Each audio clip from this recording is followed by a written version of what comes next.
Hey folks, Gene Kowalski, 7.5 captain in the Washington domicile. Again, I've taught trip trading and PBS 1.0 for years. So I'm trying to help people with PBS too. I'm calling this my most important bid training video to date. I think today in this video, I'll really be able to show you what you should do each and every month, and certainly in this December holiday month, in order to try and figure out what's going on.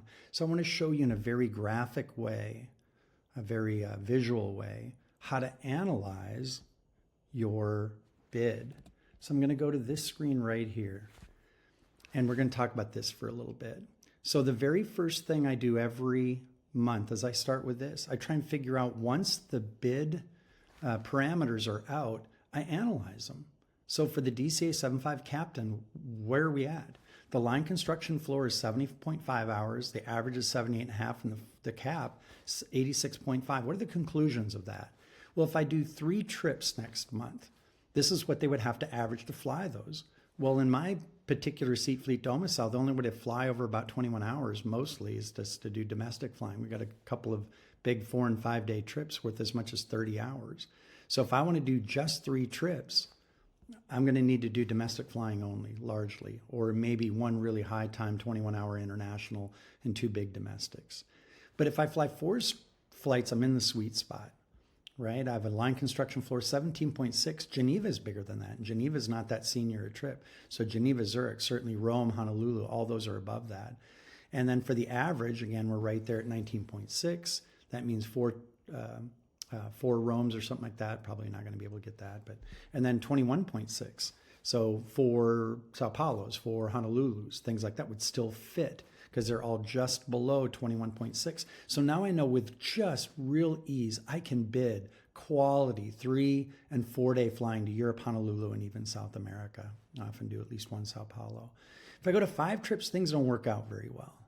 To get to 5 trips, we don't have any, sub 15 hour trips that other than these little dinky 10 and 12 hour 2 days. So that's not going to work out very well. I'd have to do small trips to hit the average, and even any of the larger European trips, I get over 17.3 hours and all of a sudden I'm over the cap. So I'm going to end up avoiding 5 trips. The only way I could do that is to try and carry 1 out or something like that. I don't really want to do that. So now we do the analysis. So there's 371 total trips. According to the bid construction sheet, there's going to be 96 lines. Number 96 in the domicile is the G-line pilot. If he's guaranteed a G-line, the only way you can do that is with 96 schedules being planned by United Airlines in my seat. That's, if I do the division here, 3.9. Easy. Everyone's going to get about 4 trips. Now, there's a little bit of differentiation of that. There'll be some people on vacation and stuff like that. That's kind of what I should plan. I should plan that I'm going to get 4 trips. Look how this works out beautifully.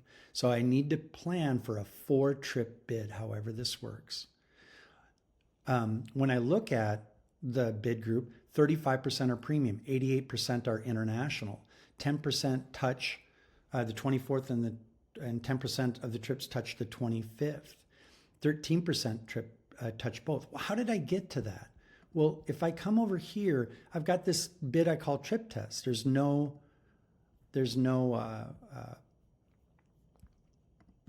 bands in it at all.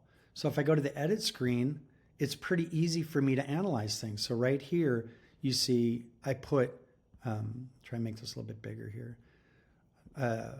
I added type 764 premium flying. How much is it? What's 129 trips? If I add all international to it, I get 325 trips.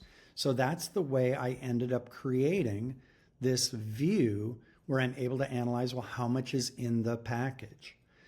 One of the things I want to talk to you about is this implication right here. 10% of all trips touch the 24th, and 10% of all trips touch the 25th, and 13% touch both. So you may think 90% of the line holders will be able to avoid Christmas. No, remember this 4 trips per line problem. These trips will be part of a line with 3 other trips. So if you multiply that, that means 40% of the lines are likely to include a trip in that last week that touches either Christmas, the 25th, or both.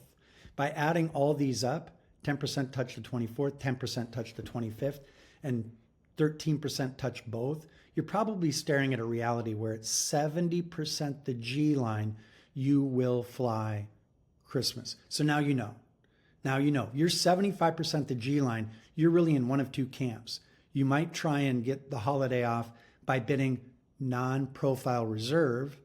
Might not get it at your seniority. In my fleet, there's only 4 people who are going to get that award out of some 30 reserves. It's kind of tough sledding. That means your bid had better reflect some reality. What do you want your Christmas touch to look like? Not having a Christmas touch below 60% of the G line, that's you're flirting with the idea of going into completion mode. Then last but not least are my bands, and I'm going to show you that visually. Using my bands, 40% of all trips are still available, 17% of them are premium, and 36% international. Again, my G line seniority 38. So I'm in. I should be able to use the bands I've got to construct a working schedule, and I will not need to relax them one iota. I shouldn't need to, provided that they're not banning like 2 weeks in total at the end of the month, which is unrealistic. We'll take a look at what that looks like. But if my trip calculation here, if I was 21% the G line, I'd probably tighten this up. I'd pick my bands to be tighter, more restrictive. Why? Because I don't need to look at 50% of all trips at 21% the G line. But at 38% the G line, I think this is a really good place to be in a holiday month. So now I want to show you a graphic representation of bid group 1. And I think this is one of the best graphics I think that I can create for you to show you how did I do that. So the visual description matches my trip touch bands.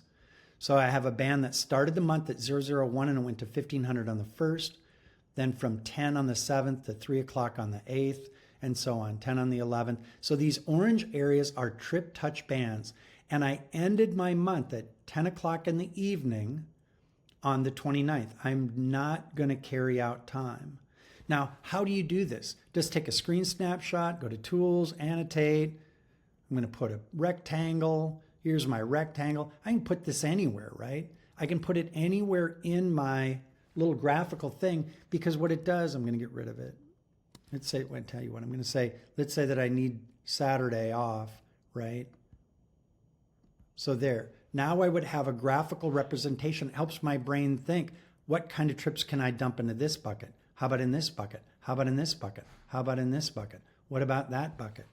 And I can get rid of that and just make it go away, go back to my original thing.